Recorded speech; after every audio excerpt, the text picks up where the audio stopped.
Bonjour, je suis Sacha Féline et aujourd'hui j'aimerais partager avec vous l'histoire d'une jeune femme qui m'a contacté parce qu'elle était dans une transition de vie assez compliquée, euh, puisque dans son couple ça n'allait plus très très bien. Son mari qui était en plein burn-out et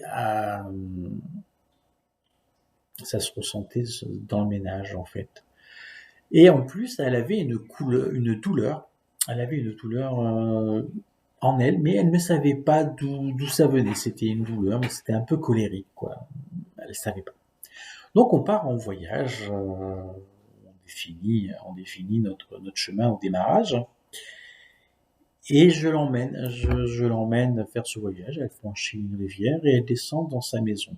Petite maison égotique, très sympathique, une petite chaumière.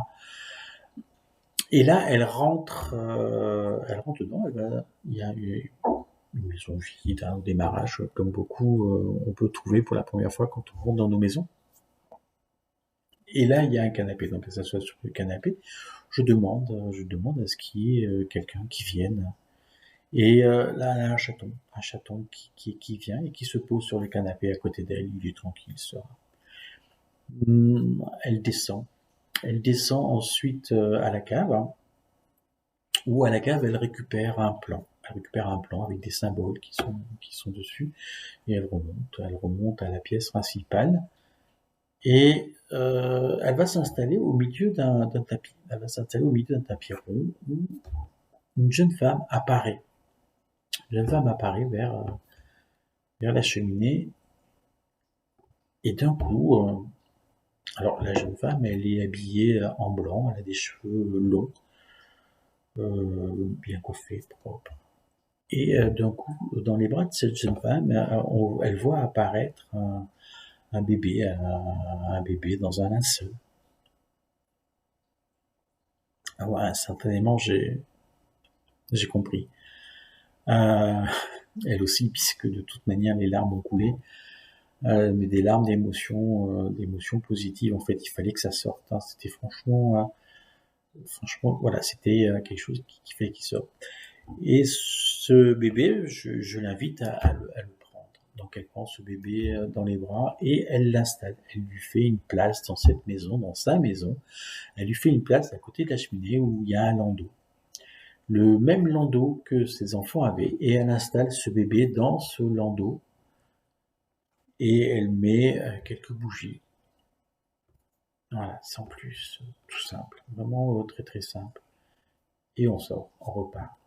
On part de ce voyage. Je lui fais faire quelques soins énergétiques, hein, aux 4 éléments pour un peu la rebooster. Et donc je la ramène ici et maintenant et on discute, hein, et je lui dis t'as perdu un enfant, il s'est passé quelque chose. Et elle me dit ouais, j'ai subi une IVG. Alors le terme subir est violent. Quand on l'entend, on dit mais comment on peut subir une IVG, hein, une IVG? Enfin, je veux dire, c'est volontaire. Non, c'était pas volontaire. En fait, à ce moment-là, elle était tellement perdue aussi que elle n'a pas su exprimer, elle n'a pas su exprimer sa propre volonté. Donc, si bien qu'elle a écouté les autres. Et c'est pour ça, c'est d'où ce terme subir. Et en fait, cette colère qu'elle avait au fond d'elle, hein, cette douleur qu'elle avait au fond d'elle, elle venait de là. Elle venait de là. Et elle se sentait bouleversée à la sortie du voyage, hein, bien entendu, remontée aussi, reboostée. Mais par contre, sa colère, elle n'était plus là. Elle me dit, mais je me sens plus légère. Donc il y a eu un beau passage, d'âme. Ouais, c'était vraiment émouvant. Donc voilà, les voyages, ils servent à ça, en fait, à libérer ces charges émotionnelles que l'on a en nous. Euh, Passer des âmes, oui, moi je suis passeuse d'âmes, hein, ça c'est clair maintenant. J'en ai la certitude, hein, tout au long de mes voyages, j'en passe régulièrement.